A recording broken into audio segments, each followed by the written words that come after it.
Et RPG Week saison 2 numéro 13, donc le JDR en 2025. Là c'est la version courte.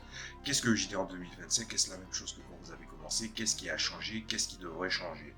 Alors pour avoir, je vais pas donner la réponse totale en si peu de temps. La seule chose que je peux dire c'est qu'avant pour moi le jeu de rôle était une découverte, un moyen d'expression, un média. Ça avait énormément de sens hein, dans ce que j'ai découvert. C'était aussi une période où le jeu de rôle avait commencé à se démocratiser légèrement avec des personnes qui jouaient avec des expériences bien précises, qui, pour certains forums que je fréquentais, traitaient aussi de jeux de rôle indépendants et comment on a repensé le game design au travers du média jeu de rôle. Le jeu de rôle était un hobby auquel en fait il y avait cette espèce de paradoxe où j'avais l'impression de l'avoir déjà découvert, mais qu'il y avait encore beaucoup de choses à apprendre, probablement à cause de l'autre média qui est le jeu vidéo. Et au fur et à mesure, j'ai fini par allier sans aucune gêne, puisque je sais que c'est une gêne par rapport à certaines personnes, le fait de consommer beaucoup de médias différents pour pouvoir m'amuser en tant que hobby et pourtant m'inspirer des meilleures des facettes, de trouver le meilleur des mondes. Le jeu de rôle pour moi, c'était ça.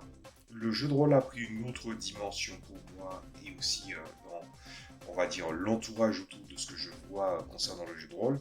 Le jeu de rôle, il est dans cette phase, malheureusement, selon moi, où il est comment dire ça, accaparé un petit peu comme la culture geek avait été accaparée, la culture nerd, la culture otaku a été accaparée maintenant que c'est devenu mainstream.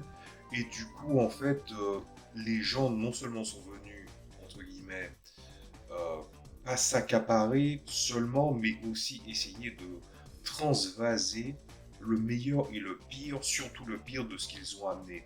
Ce qui fait que ça a amené à certains problèmes qui étaient déjà existants et aussi dans cette politique un peu, dans cette approche de vouloir faire les anciens, ont eu aussi ce rapport où ils essaient de faire comme s'ils en avaient toujours été et en même temps singent ce que des personnes qui jouent depuis très longtemps font comme pratique, par exemple, et qui malheureusement est daté et pas très remise en question.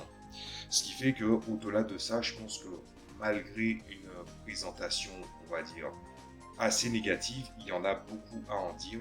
Je vous propose d'aller voir ça en version longue dans la vidéo associée.